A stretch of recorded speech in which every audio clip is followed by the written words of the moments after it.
The desert wind cuts through me like glass. It carries the smell of iron, dust, and something that never leaves a soldier's lungs, the memory of fire. My boots sink into the sand with every step, each one heavier than the last. The sun above burns white, but I've known worse heat. The kind that comes from inside. The kind that never fades. I was a soldier once. Sergeant Nathan Cole, 3rd Battalion, Marine Recon. 15 years of service, 6 deployments, 2 wars. I've worn the flag, bled for it, buried friends under it. And now, I carry the one thing the uniform couldn't protect me from: betrayal. They say revenge is poison. Maybe it is. But some poisons cure what justice never will. The story begins 3 years after my discharge. Civilian life feels like an empty battlefield. No orders, no purpose, no brothers. Just silence. I work at a security firm in Phoenix, guarding warehouses and watching shadows. It's easy work for a man who's seen death blink. Then I get the call. "Cole," says the voice on the line, low and trembling. "It's Ramirez, from Bravo team." I sit up straight. Ramirez, the radio man, the one who cracked jokes under fire. "They found him," he says. My stomach tightens. "Found who?" "Captain Doyle."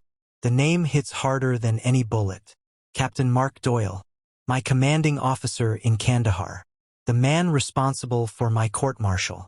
The man who left 6 of my men behind to die. I remember the ambush. We were ordered to secure a village outside the valley. Intel was bad, no backup, no air support. I warned him it was suicide. He didn't listen. When it all went to hell, he pulled out with half the squad, leaving the rest of us surrounded. I dragged 3 wounded out under fire. The others burned in that village while Doyle forged the report to save his career. Said I disobeyed orders. Said I was unstable. They stripped my rank, threw me out, left me with ghosts. Now Ramirez says Doyle's back. Private contractor. Big money. Living in the hills outside Flagstaff. "Thought you'd want to know," Ramirez says and hangs up. He doesn't need to say more. 2 days later, I'm on the road. The hum of the engine becomes my pulse. I carry a duffel, knife, Glock, silencer, old photo of my unit, the one taken before everything went wrong. I keep my eyes on Doyle's smiling face in that photo. I whisper the names of the dead: Miller, Torres, Green, Bishop, Lang. They don't answer, but I know they're listening. Flagstaff, a clean little town surrounded by pine and snow, pretending the world's still innocent. Doyle lives in a cabin beyond the ridge. Retired, remarried, rich. I park half a mile away, where the forest thickens. I watch his house through a scope. I see him laugh with his new wife, a glass of wine in hand. My fingers twitch around the trigger. But no, this isn't a sniper's war.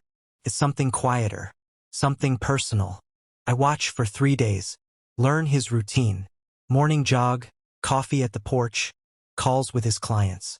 Night falls, and he locks the door at 9:30 sharp. I can hear the alarm beep from here. He's careful, but not careful enough. On the 4th night, I move. I approach from the tree line, staying low, breath steady. The silence feels alive, like it's watching me.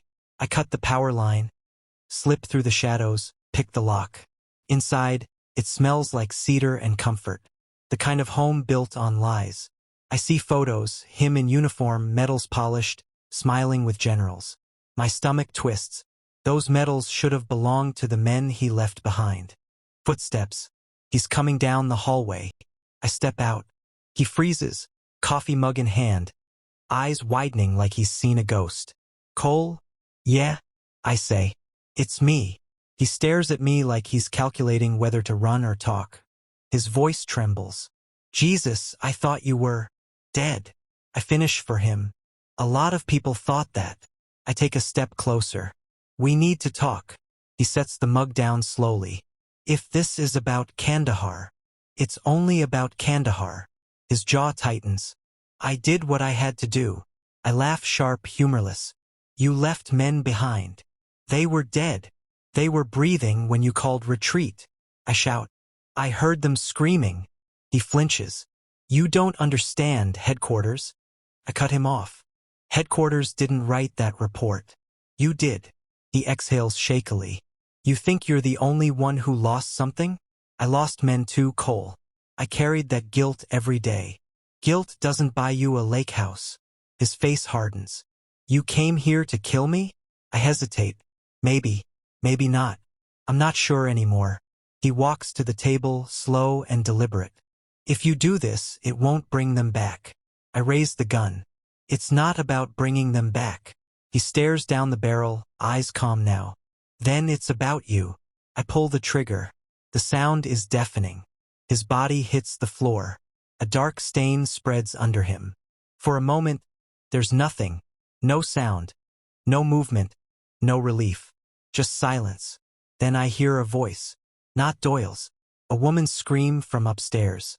His wife. I freeze. She runs down, sees the body, and stops dead.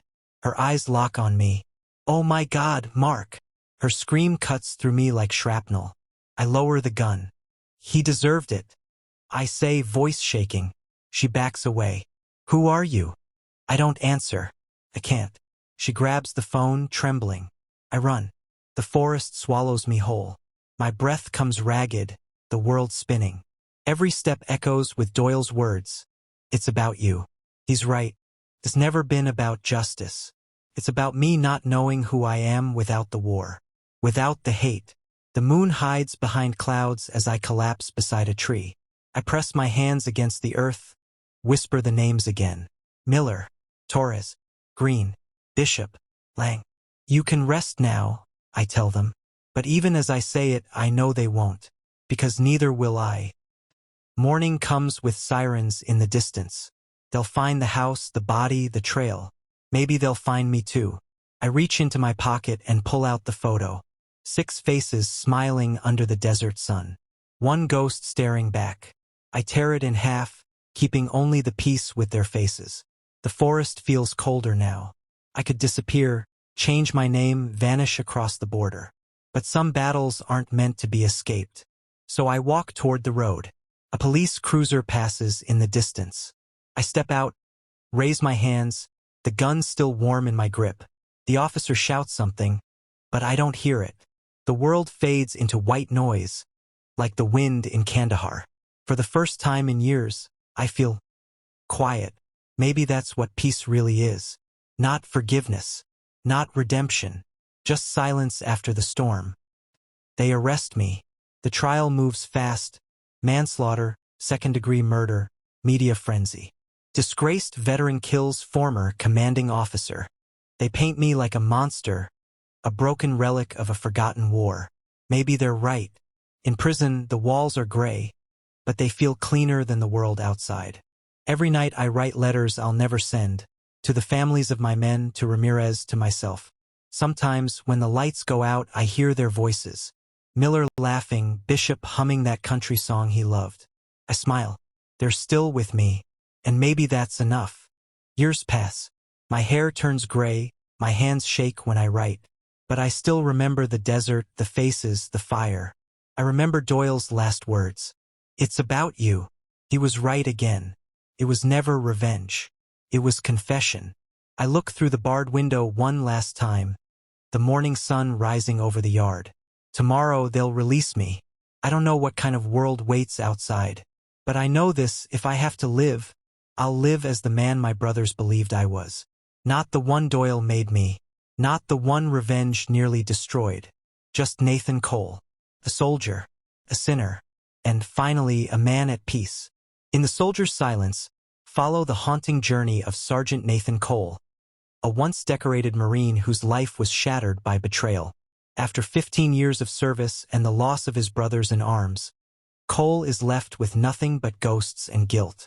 When he learns that Captain Mark Doyle, the officer who abandoned his men to die and framed Cole for it, is alive and thriving, a fire reignites in his soul. What begins as a mission for vengeance turns into a confrontation with his own past, his own rage, and the man he's become. This isn't just another tale of revenge. It's a raw, emotional descent into the heart of a soldier who's seen too much and lost everything worth saving. As Cole faces the man who destroyed his honor, he must also face the truth about himself. Justice, redemption, and peace are no longer clear lines. They blur in the sands of memory and blood. Fire, watch Nathan Cole's story unfold. A gripping tale of betrayal, duty, and the unbearable silence that follows war. If you believe some battles never end, and some wounds never heal, this story will stay with you long after the final page. Backhand index pointing right, like, share, and follow for more powerful stories of redemption, revenge, and the human cost of survival.